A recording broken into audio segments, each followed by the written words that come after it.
আজকে আপনারা যেটা দেখতে পাচ্ছেন সেটা হচ্ছে চট্টগ্রাম বিভাগ।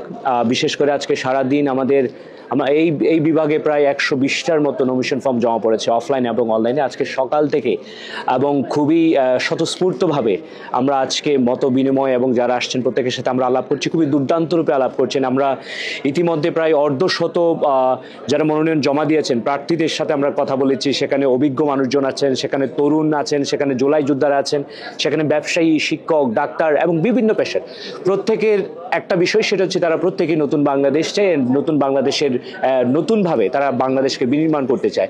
এবং আজকে প্রত্যেকের আমরা একটা ফর্ম ফিল আপ করেছি, সেখানে আমাদের বেসিক কিছু প্রশ্ন, যে প্রশ্নগুলো বিশেষ করে ফেসিস্টের সাথে কখনো জড়িত ছিল কিনা, কোনো ডামি ইলেকশনে অংশগ্রহণ করেছে কিনা, অথবা কোনো ফৌজদারি মামলা আছে কিনা, এই অসংখ্য বিষয়ে আমরা কথা বলার চেষ্টা করেছি এবং আমরা যথেষ্ট পরিমাণ শুনেছি এবং আমরা বুঝবার চেষ্টা করেছি নতুন বাংলাদেশ বিনির্মাণে আসলে কোন বিষয়টা দরকার এবং কোন আগ্রহটা আছে, কোন জায়গাটাতে আসলে কাজ করা দরকার। তো আমরা প্রতিজনের সাথে কথা বলার মধ্য দিয়ে আমরা আমাদের ভিতরে যে অভিব্যক্তি এবং আমাদের যে পার্টির যে ব্যাপার সেটা আমরা জানিয়েছি। তো আমরা নতুন বাংলাদেশে নতুন নতুন মানুষদেরকে নিয়েই যে বাংলাদেশ সেটার বিনির্মাণে আমরা কাজ করে যাচ্ছি এবং আমার পুরো টিম এবং খুবই দারুণভাবে এটা আগামীকালকেও চলবে এবং আগামীকাল প্রায় আরো অর্ধশত চলে আসবেন।